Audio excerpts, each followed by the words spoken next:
السلام عليكم ورحمة الله وبركاته. الحمد لله نحمده ونستعينه ونستغفره ونعوذ بالله من شرور أنفسنا ومن سيئات أعمالنا. من يهده الله فلا مضل له ومن يضلل فلا هادي له.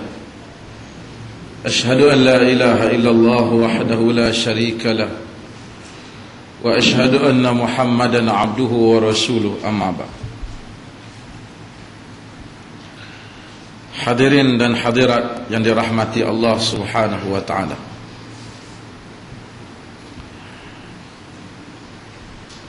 Saya rasa seronok sebab sebahagian tuan-tuan hantar komplain kepada saya kerana giliran bilik masjid dia lambat. Dia kata mufti memilih. Sebenarnya yang ni duduk di tangan ulul amri, duduk tangan Datuk Seri. Siapa yang nak suruh masjid dia dipilih cepat, dia cakap Datuk Seri. Tapi yang pentingnya orang komplain pasal program ni tak pergi ke masjid dia. Jadi Alhamdulillah kita pun suka komplain macam tu. Dan ada kawan-kawan yang telefon setiap hari beritahu, tanya walaupun dia dah tahu dah, tapi dia nak confirm lagi, malam ni ada tak program? Dia ada, insya-Allah. Dia kata saya pun nak buat kerja lain tak edit kalau ada. Jadi dia dah biasa datang ke sini dan saya kempen orang sini pun ikuti ke tempat-tempat lain juga. Dan mudah-mudahan Allah Subhanahu wa taala rahmati kita dalam program ni. Hadirin dan hadirat yang dirahmati Allah Subhanahu wa taala. Pada hari Jumaat kita disunatkan untuk membaca suratul Kahf. Nanti kita akan hurai kemudian tentang sunat suratul Kahf ini. Saya nak sebut secara ringkas. Ataupun surah Al-Kahfi. Kita tu sambung Al-Kahfi sebenarnya suratul Kahf. Suratul Kahfi seperti mana yang disebut oleh kebanyakan kita. Nabi SAW baca surah ini dan menyuruh para sahabat radhiyallahu anhum baca dan kita baca. Dan di dalamnya ada pengajaran yang banyak. Dia boleh mengingatkan kita bagi setiap minggu. Antaranya apabila kita baca, kita jumpa dengan banyak kisah. Kita jumpa dengan kisah Zulkarnain. Kita jumpa dengan kisah Musa dan Khadar. Kita jumpa dengan kisah Ashabul Kahf. Dan kisah-kisah ini dia boleh memberikan kekuatan pada suatu orang yang sedang meneruskan hidupnya. Bila kita tengok cerita orang lain. Sebab itu Nabi SAW di peringkat Mekah banyak kisah-kisah umat yang dulu ni turun. Dia mengubati hati Nabi SAW. Karena perjuangan ini, jika kita merasakan kita yang memulakannya dan perjuangan itu akan berakhir dengan kematian kita, kita akan menjadi manusia yang paling lemah semangat. Tetapi apabila kita baca Al-Quran, kita akan tahu bahawasanya perjuangan itu bermula daripada zaman Adam alaihissalam. Dia berterusan di setiap peringkat dan masa. Dan kita tak lebih daripada mata rantai yang meneruskan agenda dan tanggungjawab yang Allah Subhanahu wa taala fardukan kepada kita. Wal mu'minuna wal mu'minat ba'duhum awliya'u ba'd ya'muruna bil ma'ruf wa yanhauna 'anil munkar. Orang mukminun lelaki dan perempuan, sebahagian mereka adalah penolong sebahagian yang lain. Mereka menyuruh kepada yang ma'ruf dan mereka mencegah daripada yang munkar. Kenapa kerajaan negeri perlu buat ihya' al-masjid? Sebab ia adalah salah satu daripada mata rantai menyuruh kepada yang ma'ruf, mencegah daripada yang munkar. Tanggungjawab pemerintah itu memberi ilmu dan pengajaran kepada rakyat supaya mereka memahami din Allah, agama Allah Subhanahu wa taala. Dan manusia ini apabila dia tahu bahawasanya dia adalah daripada mata rantai yang tidak akan putus sehingga pada hari kiamat, maka jiwa dia akan besar. Telah mati dan dibunuh pejuang sepanjang zaman ini berbagai-bagai.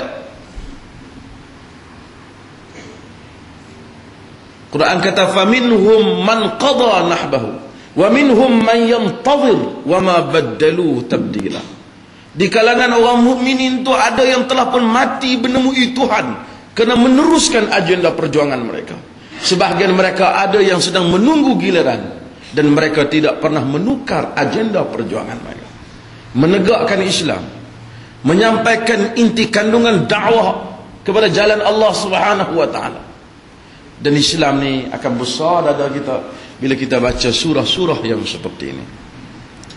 Saya nak ulas sedikit tentang satu dua ayat sebelum saya nak jawab sisi soalan yang banyak tentang kemukakan ini. Antaranya Allah ingatkan kita dalam suratul Kahf. Allah kata, al-malu wal banun zinatul hayatid dunya wal baqiyatus salihatu khairun 'inda rabbika thawaban wa khairun amala. Al-malu wal banun, harta benda dan anak pinak, adalah perhiasan dunia.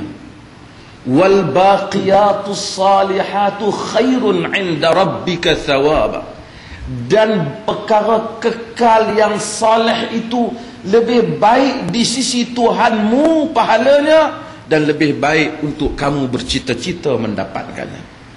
Apa dia al-baqiyatus salihat? Tuhan kata al-mal wal banun, harta benda dan anak pinak, zinatul hayatid dunya, perhiasan dunia. Tuan-tuan, Islam satu agama yang tidak memerangi harta. Tetapi Islam satu agama yang datang mengatur soal harta, menjelaskan tentang kewajipan-kewajipan harta dan memberi amaran tentang bahayanya harta apabila ia berada dalam hati sanubari manusia. Manusia bangga atas dua perkara. Pertama, dia bangga atas hartanya. Kedua, dia bangga di atas banun, di atas zuriat keturunan dia. Hantar anakku ni kerja apa? Hantar anakku, dia bangga. Dia bangga hantar tanah hak tu, aku dah banyak mana? Han tengok kereta aku, han tengok rumah aku. Manusia bangga dengan al-mal wal banun. Agama pun tak kata manusia tidak boleh memiliki harta. Kalau agama ini agama yang menidakkan harta, maka tak ada hukum faraid dalam Islam. Tak ada hukum zakat. Tak ada hukum kepada pencuri. Tidak ada haram mengambil harta benda orang. Semua ini diperuntukkan oleh agama. Tapi dalam masa yang sama, agama bagi tahu harta benda dan anak pinak zinatul hayatid dunia, perhiasan dunia. Manusia kena ingat wal baqiyatus salihat.